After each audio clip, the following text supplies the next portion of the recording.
हम आपको कुछ तस्वीरें दिखाएंगे। हम आपको श्रद्धा की वो तस्वीर दिखाएंगे जिसमें वो खुश थी, जिंदा दिल थी, दोस्तों के बीच हंसती थी। और फिर एक तस्वीर दिखाएंगे, श्रद्धा जो पिटी, श्रद्धा जो बार बार मार खाई, और श्रद्धा जिसके अब टुकड़े टुकड़े हो चुके हैं।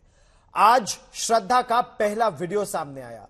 इस वीडियो में श्रद्धा क्लासरूम के कोने में खड़ी दिख रही है। क्लास में किसी नाटक का सीन चल रहा है। यह वीडियो कब का है इसकी अभी औपचारिक पुष्टि तो नहीं हुई है, लेकिन श्रद्धा के एक दोस्त के मुताबिक यह वीडियो दिखाता है कि श्रद्धा कितना खुश थी पहले। आज वो श्रद्धा जीवित नहीं है, क्योंकि आफताब पर उसने भरोसा किया। अपने परिवार और दोस्तों को छोड़कर वो दिल्ली आफताब के साथ चली आई, उस व्यक्ति के साथ चली आई जिसने उसका गला घोंट कर उसकी हत्या कर दी और फिर पुलिस के मुताबिक उसके शरीर के 35 टुकड़े करके दिल्ली के अलग कोनों में फेंक दिया। वो श्रद्धा कैसी थी और अपनी जिंदगी से कितनी खुश थी, ये हम आपको इसके पहली वीडियो के जरिए इस रिपोर्ट में दिखाएंगे।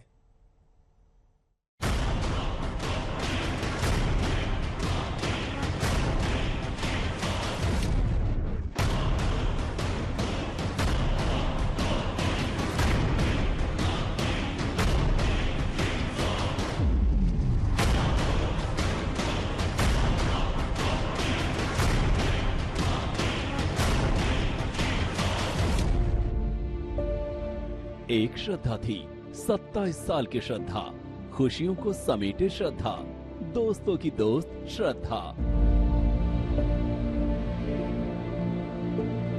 लेकिन अब ना वो श्रद्धा है, ना वो खुशियां।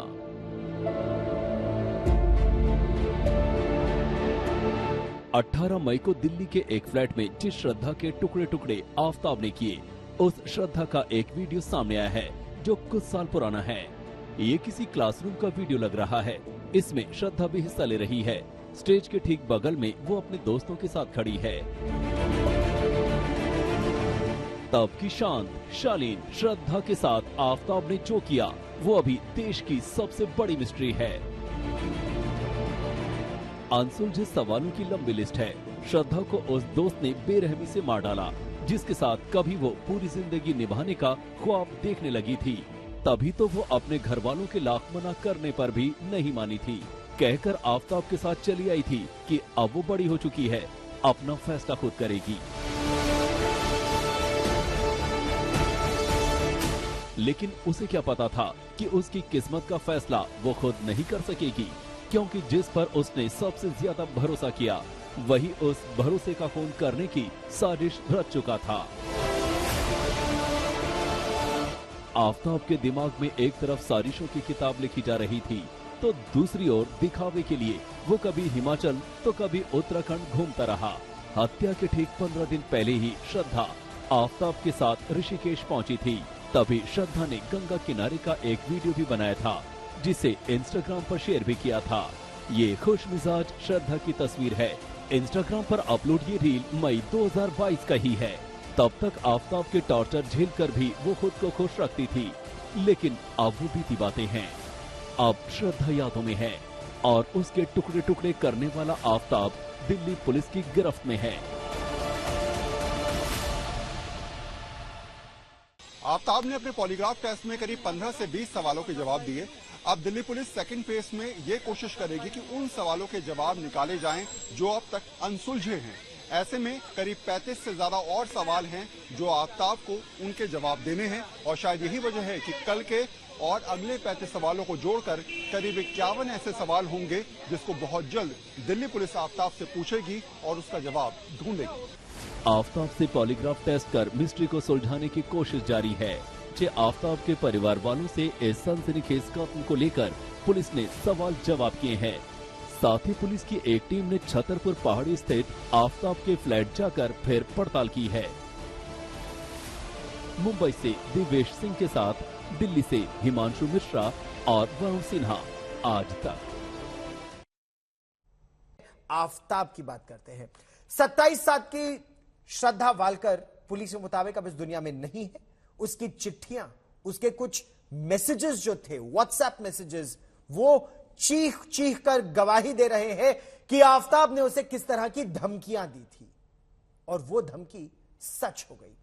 23 नवंबर 2020 को श्रद्धा ने मुंबई पुलिस को बाकायदा एक लिखित शिकायत की थी कि आफताब ने धमकी दी है कि वो उसे न केवल मार डालेगा बल्कि उसके शरीर के टुकड़े टुकड़े कर देगा और फेंक देगा। 18 मई को यही हुआ। इस चिट्ठी के साथ ही श्रद्धा का जो आखिरी इंस्टाग्राम मैसेज था वो भी आफताब के खिलाफ एक बड़ी गवाही दे रहा है। मारपीट, गाली गलौज, धमकी और ब्लैकमेल, गला घोंटकर मारने की कोशिश, टुकड़े टुकड़े कर फेंकने की धमकी, मर्डर के बाद चिट्ठी की गवाही। ये श्रद्धा की चिट्ठी नहीं, आफताब के खिलाफ जैसे श्रद्धा की लिखी चार्जशीट है। ये चिट्ठी नहीं, आफताब के खिलाफ श्रद्धा की सबसे बड़ी गवाही है। चिट्ठी की तारीख पर गौर कीजिए, 23 नवंबर 2020, और इसके सामने आने की तारीख यानी आज की तारीख पर गौर कीजिए, 23 नवंबर 2022। जब दिल्ली पुलिस आफताब के खिलाफ सबूत जुटाने की जद्दोजहद कर रही है, श्रद्धा के साथ आफताब की बेरहमी यानी टुकड़े टुकड़े किए गए शव के हिस्से इकट्ठा कर रही है, तब श्रद्धा की ये चिट्ठी सामने आई है जो आफताब के जुल्म और उसके जुर्म दोनों की कहानी बयां कर रही है। 23 नवंबर 2020 को ये चिट्ठी श्रद्धा ने मुंबई के तुलिंग पुलिस स्टेशन में लिखी थी। श्रद्धा ने शिकायत की थी कि आफताब से उसकी जान को खतरा है, वो उसे मारकर टुकड़े टुकड़े करने की धमकी देता है। आफताब मेरे साथ मारपीट और गाली गलौज करता है। आज उसने गला घोंटकर मुझे जान से मारने की कोशिश की। वो टुकड़े टुकड़े कर मेरी जान लेने की धमकी देता है और ब्लैकमेल करता है। मेरे साथ उसकी मारपीट के 6 महीने हो गए हैं। पुलिस के पास जाने का मुझ में साहस नहीं, क्योंकि उसने मुझे जान से मारने की धमकी दी है। इस चिट्ठी के करीब 1.5 साल बाद श्रद्धा की शिकायत का हर शब्द हकीकत में बदल गया। पुलिस के मुताबिक 18 मई को आफताब ने गला घोंटकर श्रद्धा को मार डाला और फिर उसके 35 टुकड़े कर उसे जंगल, तालाब और न जाने कहां-कहां फेंक दिया। सिर्फ चिट्ठी ही नहीं, श्रद्धा ने अपना ये दर्द एक टीवी एक्टर से भी साझा किया था, जिससे उसकी मुलाकात समुद्र किनारे सफाई अभियान के दौरान हुई थी। मैंने बोला प्रॉब्लम क्या है, बोला कि एक्चुअली मेरा जो बॉयफ्रेंड है वो ड्रग एडिक्ट है, मुझे मारता पीटता है, अब्यूज़ करता है मुझे जब वो नशे करता है, तो मैं चाहती हूँ कि मैं उसको इस चीज़ों से बाहर निकालूं।